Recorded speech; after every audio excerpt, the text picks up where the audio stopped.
Eu quero compartilhar algo que Deus colocou no meu coração, ministrou no meu coração, para compartilhar com vocês nessa noite. E eu quero convidar vocês a abrir as suas Bíblias, no capítulo 9 de Atos. Atos, capítulo 9. E nós vamos estar lendo alguns versículos desse mesmo capítulo. Atos, capítulo 9. E nós vamos estar lendo alguns versículos. Deixa eu fazer uma pergunta. Você já cumprimentou a pessoa que está do teu lado? Você já deu a paz do Senhor para ela? Não? Se não fez ainda, vamos cumprimentar as pessoas que estão no seu lado. Cumprimente-a com a paz do Senhor, dê um abraço nela e diga para ela assim: é bom te ver na casa do Senhor, é bom te ver nessa noite, neste lugar. E Deus tem uma bênção para a sua vida. Amém? Quantos encontraram? Atos capítulo 9, a partir do versículo 1. Você pode dizer amém? Acompanhe comigo na sua Bíblia. Diz assim: e Saulo, respirando ainda ameaças de morte contra os discípulos do Senhor, dirigiu-se ao sumo sacerdote e pediu-lhe cartas para Damasco, para as sinagogas, a fim de que, se encontrasse alguns daquela seita, quer homens, quer mulheres, os conduzissem presos a Jerusalém. E indo no caminho, aconteceu que, chegando perto de Damasco, subitamente o cercou um resplendor de luz do céu. E caindo em terra, ouviu uma voz que lhe dizia: Saulo, Saulo, por que me persegues? E ele disse: quem é, Senhor? E disse o Senhor: eu sou Jesus, a quem tu persegues. Duro é para ti recalcitrar contra os aguilhões. E ele, tremendo e atônito, disse: Senhor, que queres que te faça? E disse-lhe o Senhor: levanta-te e entra na cidade, e lá te será dito o que te convém fazer. Os varões que iam com ele pararam espantados, ouvindo a voz, mas não vendo ninguém. Amém? Todas as vezes que eu estudo a palavra de Deus, eu tento absorver lições para o nosso dia a dia. Eu tento absorver através dos ensinamentos, através das histórias, através dos exemplos que são relatados na Santa Palavra de Deus. O que nós podemos estar aplicando no nosso dia a dia. O que a Palavra de Deus ela quer mostrar, o que essa história ela significa, ela representa para as nossas vidas. E quando eu olho esse texto, eu vejo a maneira como que Deus age com o seu povo. É certo que há momentos da nossa vida que nós enfrentamos situações, passamos por certas lutas, certos conflitos na nossa vida, em que nos faz sentir fragilizados, nos faz sentir impotentes de certa forma, ou querendo se demonstrar ser a nossa luta, ser a nossa aflição, ser aquilo que está se levantando contra nós maior do que o Deus a quem nós servimos, maior do que a força, o poder que repousa sobre nós. Há certos momentos em que nós somos surpreendidos com determinadas situações, notícias, às vezes problemas familiares, às vezes problemas financeiros, no trabalho, seja lá onde for, em que vem com o intuito de parar aquilo que Deus ele está desenvolvendo na nossa vida, vem com o intuito de nos fazer retroceder, interromper a vontade de Deus, interromper o mover de Deus nas nossas vidas. E nós precisamos estar muito atentos, porque se nós não estivermos firmados na palavra, se nós não estivermos atentos nas promessas de Deus, e quem nós representamos no reino, e que nós representamos para Deus, nós podemos facilmente sairmos do propósito, nós podemos facilmente nos abater com as lutas, nós podemos facilmente desistir e abrir mão de coisas que Deus deseja realizar na minha vida e na sua vida. E quando nós olhamos para esse texto, irmão, nós estamos abrangendo uma parte da história onde a igreja estava se iniciando. E dentre tantas dificuldades que a igreja do Senhor estava enfrentando, uma grande perseguição começou a se espalhar. Não foi difícil, não foi fácil a vida da igreja no seu início. Com a morte de Jesus Cristo, a ascensão dele para o céu, e os discípulos começando a caminhar sem a presença física do Senhor ali, mas confiando na sua palavra e nas suas promessas, eles começaram a pregar o Evangelho. E quando eles se manifestaram, quando eles começaram a sair em público, sempre houve perseguição. Por inúmeras vezes eles foram levados presos, por inúmeras vezes eles sofreram açoites, porque em todo o tempo, aqueles que haviam matado Jesus, estavam dispostos de apagar da história de Israel qualquer coisa que fosse relacionada a Jesus. E se possível, até matar, como mataram muitos, que se diziam discípulos de Jesus. O início da igreja não foi fácil. O início da igreja foi de muita perseguição, foi de muita luta. Esses líderes religiosos estavam a ponto de matar quem quer que fosse, para que o nome de Jesus, a história de Jesus fosse apagada dentro de Jerusalém, para o povo de Israel. Servir a Jesus naquela época era uma questão de vida ou morte para a existência da igreja. Você está me acompanhando nessa noite? E é isso que nós acompanhamos, é isso que nós estamos presenciando no capítulo 9 de Atos. Porque Saulo se levanta como um grande opressor, um grande inimigo da igreja. E ele estava disposto de usar toda a sua influência, todo o seu conhecimento, toda a sua força, a sua vida, para erradicar, para destruir a igreja do Senhor. Porque naquela época era considerada seita, como diz o versículo 2, que ele pediu carta para poder perseguir todos que pertenciam àquela seita. Ele estava disposto a destruir, com todas as suas forças, usar a sua influência para destruir a igreja do Senhor, não impedir que a igreja avançasse no reino de Deus, a mensagem de Jesus chegasse às pessoas. E o que nós percebemos aqui, dentro dessa história, é exatamente isso, uma grande perseguição, uma grande opressão. Mas nós precisamos entender que a nossa vida, ela está nas mãos do nosso Deus. E a primeira coisa que eu aprendo através dessa história é exatamente isso, que a nossa vida está nas mãos de Deus. Aquilo que nós estamos passando, aquilo que a igreja do Senhor está passando, ela não está desapercebida. Deus está contemplando todas as coisas. Tudo que sofremos está relacionado com Cristo, porque somos o seu corpo, somos a sua igreja.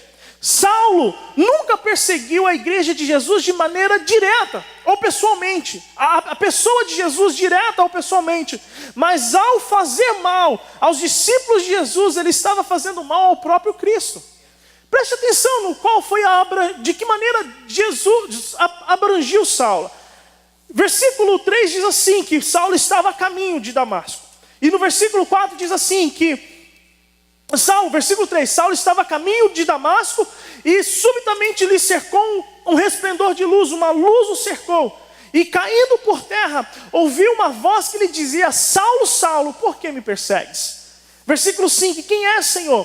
E disse o Senhor: eu sou Jesus, a quem tu persegues. Saulo havia perseguido Jesus pessoalmente, diretamente? Não.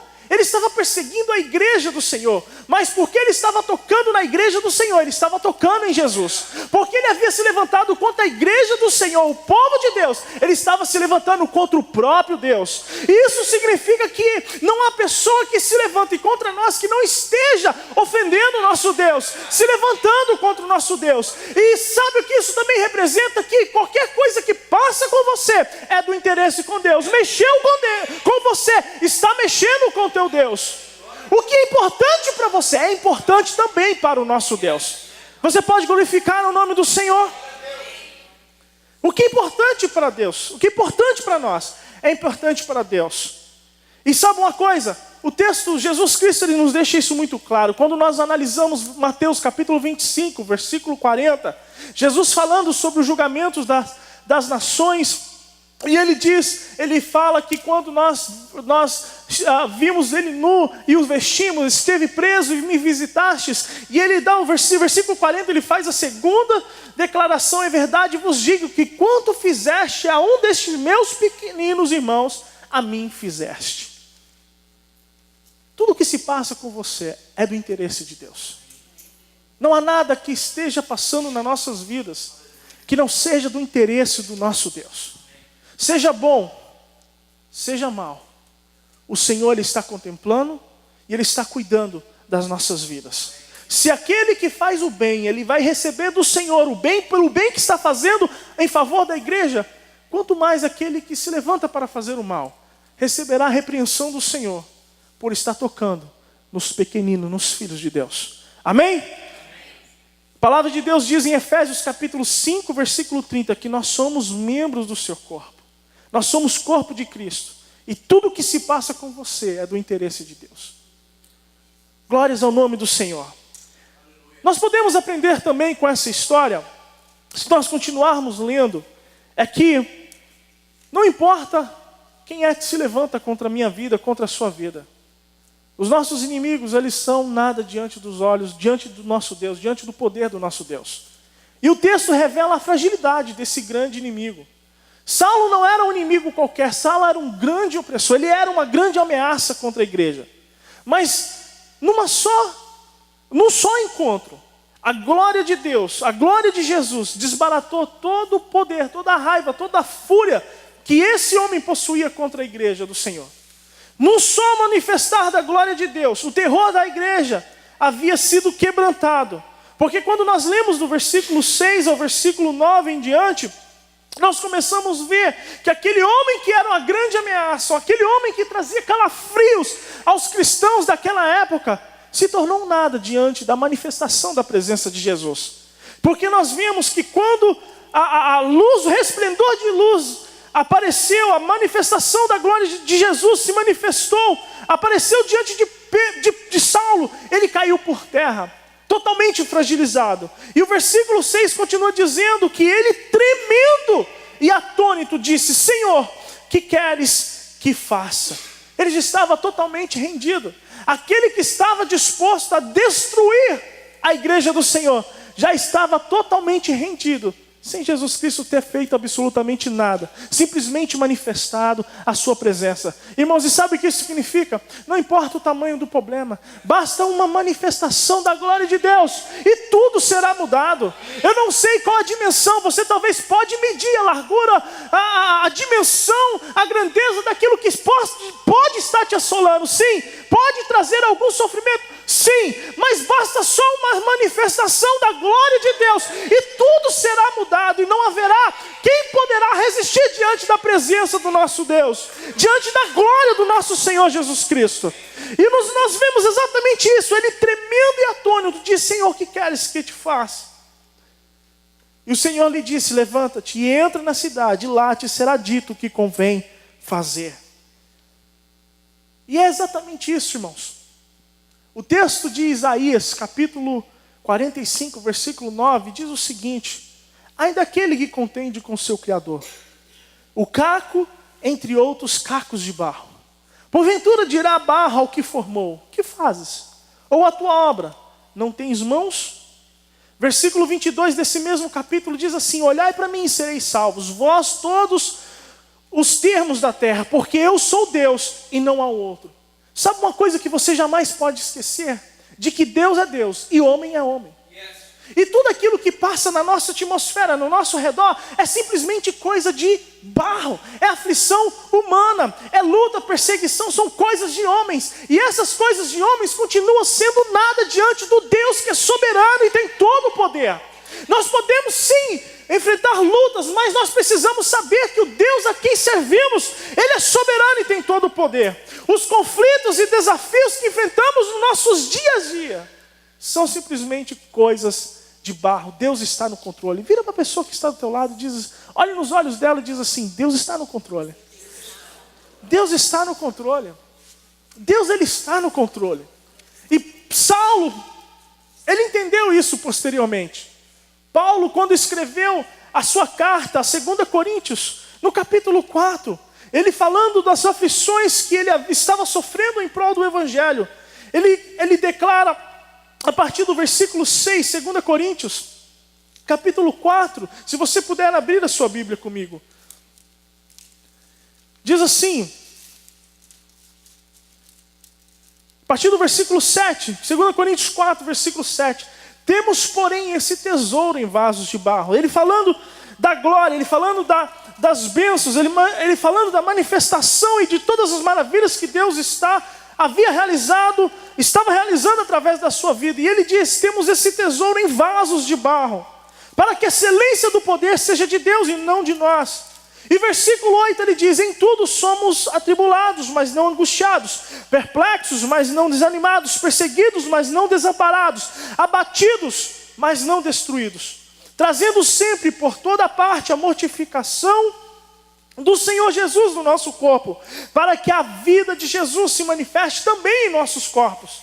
Assim nós que vivemos, estamos sempre entregues à morte por amor de Jesus, para que a vida de Jesus se manifeste também em nossa carne mortal. Versículo 16 diz assim: por isso não desfalecemos, mas ainda que o nosso homem exterior se corrompa, o interior contudo se renova de dia em dia, porque a nossa leve e momentânea tribulação produz para nós um peso eterno de glória muito excelente, não atentando nas coisas que se veem, mas nas coisas que não se veem, porque as coisas que se veem são temporárias, são temporais, e as que não se veem são eternas. O nosso Deus, Ele permanece eterno. As nossas lutas, elas são temporais, e nós não podemos jamais esquecer. Podemos chorar, nós podemos enfrentar noites, mas sabe, a nenhuma noite, por mais densa que seja, poderá impedir o raiar do sol. E a palavra de Deus nos diz em Malaquias, que aqueles que esperam no Senhor, nascerá o sol da justiça.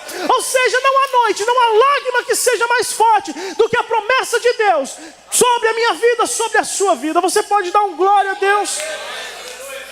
Leve momentâneas tribulações, sabendo que o que nos reserva, sabendo que o nosso amanhã é aquilo que o PJ tem ministrado nesses dias. Não perca o foco do teu futuro, não perca, mantenha o foco no teu futuro, mantenha o foco nas promessas de Deus na sua vida, porque o teu amanhã é promissor. Sabe por quê? Porque é Deus que está determinando o teu amanhã.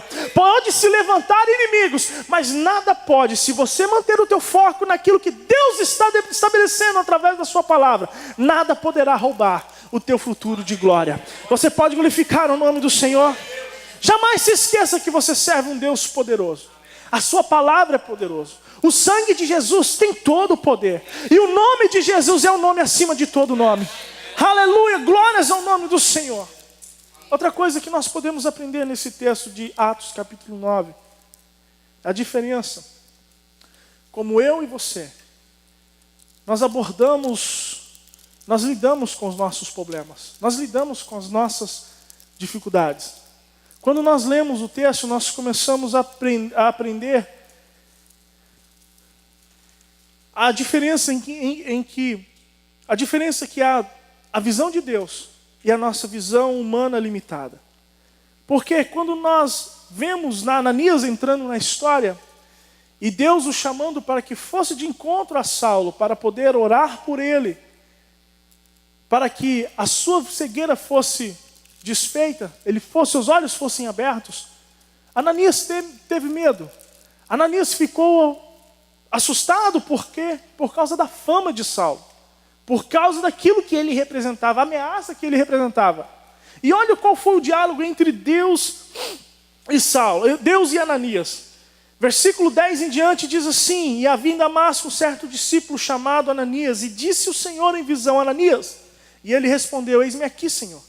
Versículo 11, e disse-lhe o Senhor: levanta-te e vai à rua chamada direita, e pergunta em casa de Judas por um homem de Tarso chamado Saulo, pois eis que ele está orando. E numa visão, ele viu que entrava um homem chamado Ananias, e punha sobre ele a mão, para que tornasse a ver. E respondeu, olha a resposta de Ananias para o Senhor. E respondeu Ananias: Senhor, de muitos ouvi acerca deste homem, e quantos males tem feito aos teus santos em Jerusalém, como Deus não soubesse. E que aqui tem poder dos principais dos sacerdotes para prender a todos os que invocam o teu nome. Mas olha a resposta de Deus, versículo 15. E disse-lhe, porém, o Senhor: vai, porque este é para mim um vaso escolhido, para levar o meu nome diante dos gentios, e dos reis, e dos filhos de Israel. Toda vez que nós olhamos os nossos problemas, irmãos, toda vez que nós percebemos, olhamos aquilo que nos causa aflição, nós estamos simplesmente presos ao momento. Mas nós precisamos entender que nós vemos o problema, Deus já vê a solução. O que é problema para nós hoje, Deus já está transformando em bênção. Não, para Ananias, Saulo continuava um grande assassino.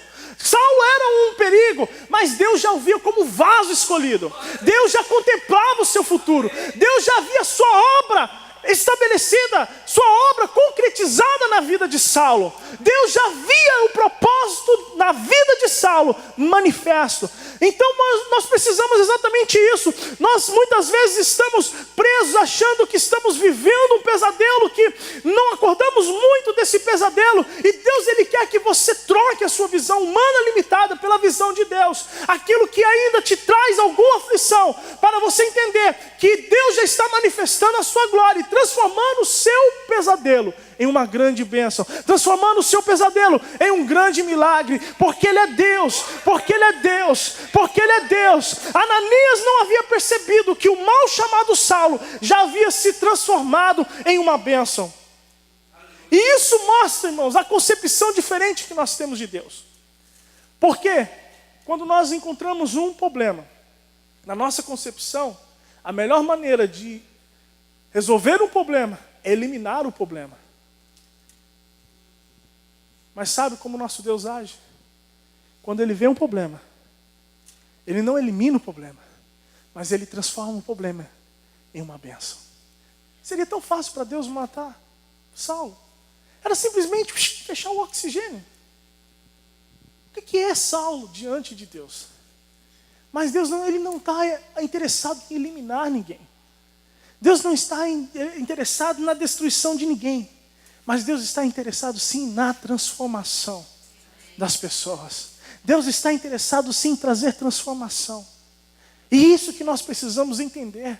Ao invés de nós queremos trazer, Deus elimina isso, elimina aquilo, nós começamos a orar, Deus transforma isso, transforma aquilo, transforma essa pessoa, transforma, Deus manifeste a sua glória, porque é nisso que a glória de Deus é manifestada. É dessa forma que o amor de Deus Ele é manifesto. É dessa forma que a graça de Deus é manifesta a todos nós. Quando Deus Ele vem e começa a mover, começa a transformar. E sabe uma coisa, irmãos? Eu fui fazer o homework. E uma coisa linda que é interessante que o versículo 11 declara que Saulo estava orando. E quando ele estava orando, ele teve a visão de que um homem chamado Ananias vinha até ele para orar por ele, impor as mãos sobre ele, para que ele tornasse a ver. E eu fui fazer o homework, eu fui fazer o dever de casa. E o interessante é que o nome Ananias significa graça. Quando Saulo estava orando, ele teve a visão de que Ananias, que o nome significa graça, vinha ao encontro dele, impunha a mão sobre ele, para que ele pudesse voltar a enxergar.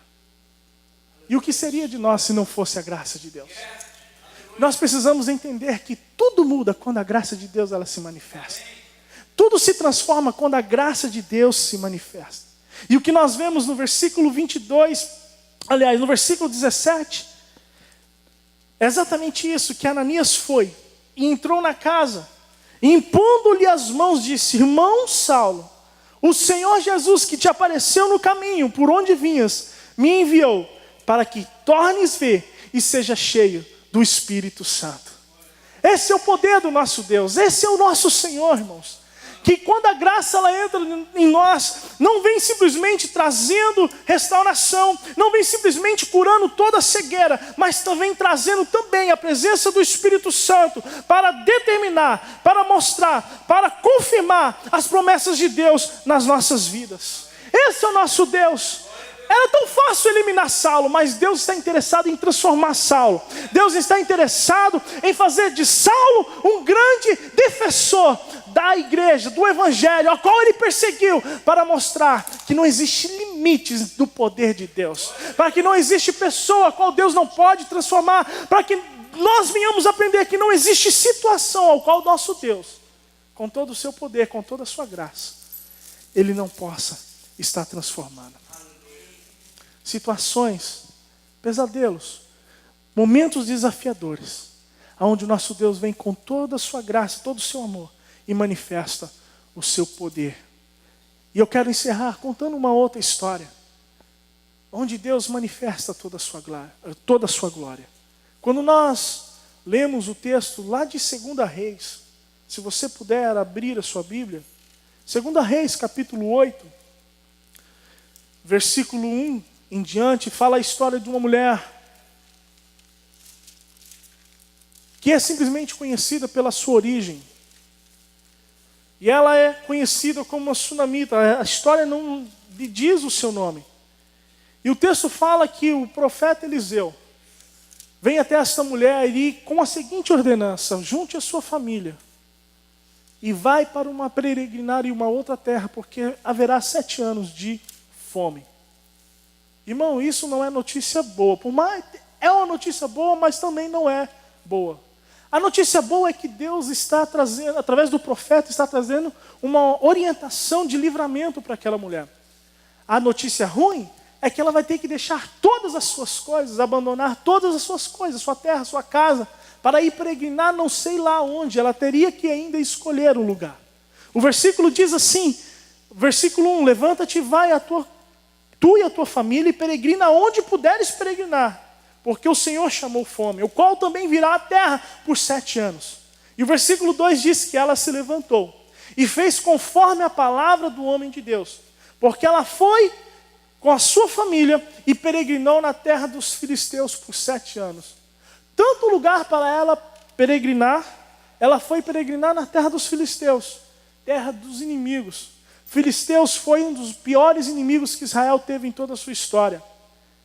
E ela foi escolher exatamente aquele lugar para peregrinar. E sabe de uma coisa linda? Porque Deus havia dito para ela, aonde você puder, Deus estava com ela.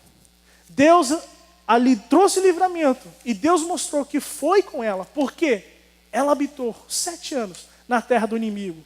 E quando eu vejo isso, sabe o que me vem à mente? Salmo 23, versículo 5.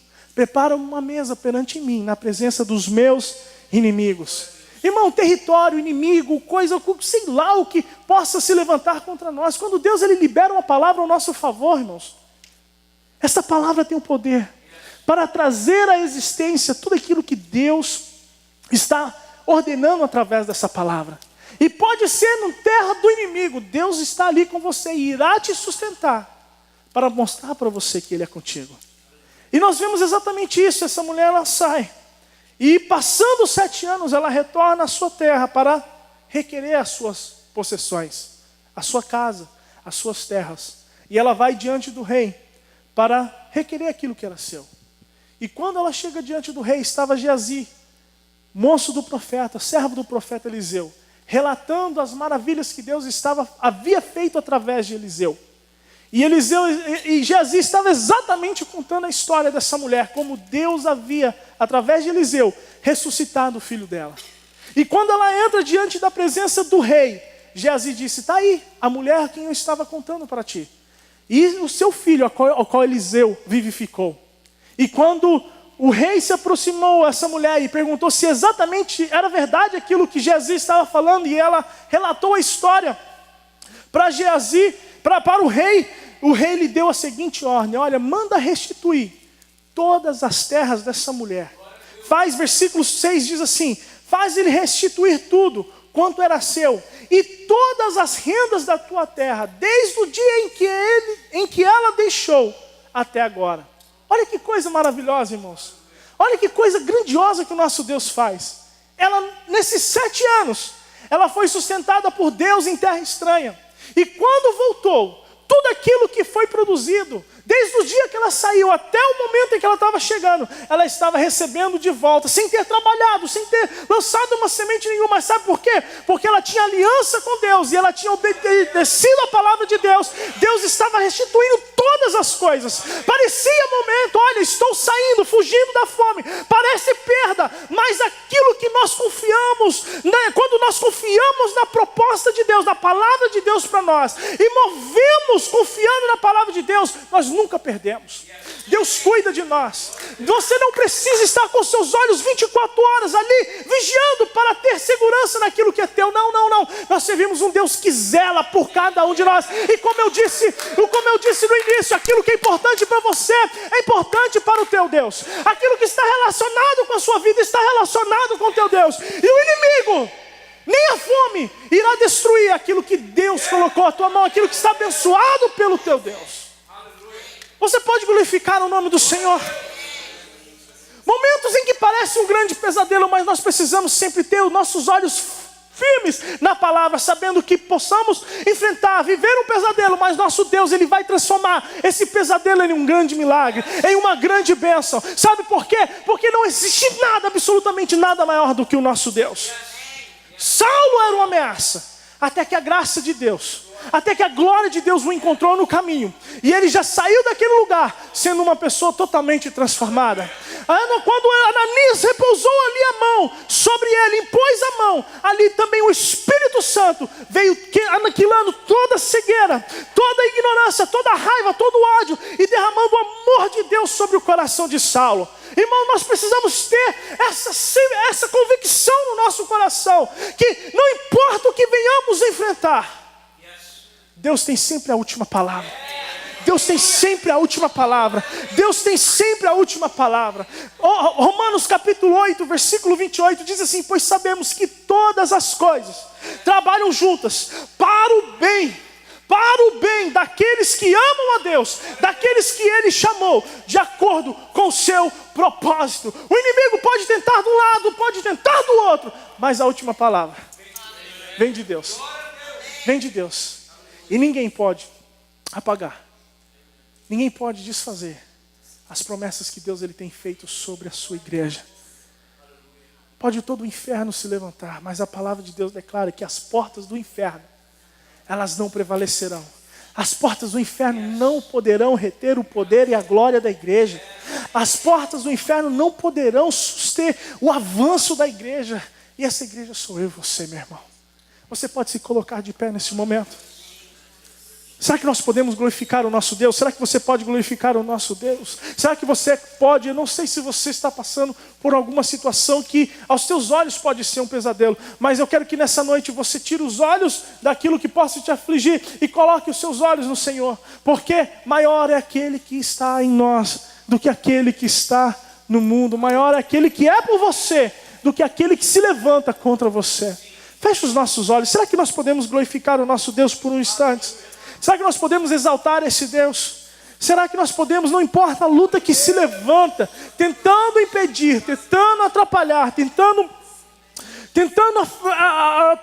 impedir o manifestar, o agir, o cumprimento das promessas de Deus na nossa vida? Não. Nós temos um Deus que zela pelas nossas vidas. Pode se levantar alguns Saulos, mas esses Saulos serão transformados pela glória de Deus, porque eles não resistirão à manifestação da glória de Jesus Cristo. Eles não resistirão à manifestação da graça, e todo jugo será quebrado, porque há poder no nome de Jesus. Há poder no nome de Jesus. Feche os teus olhos. Feche os teus olhos.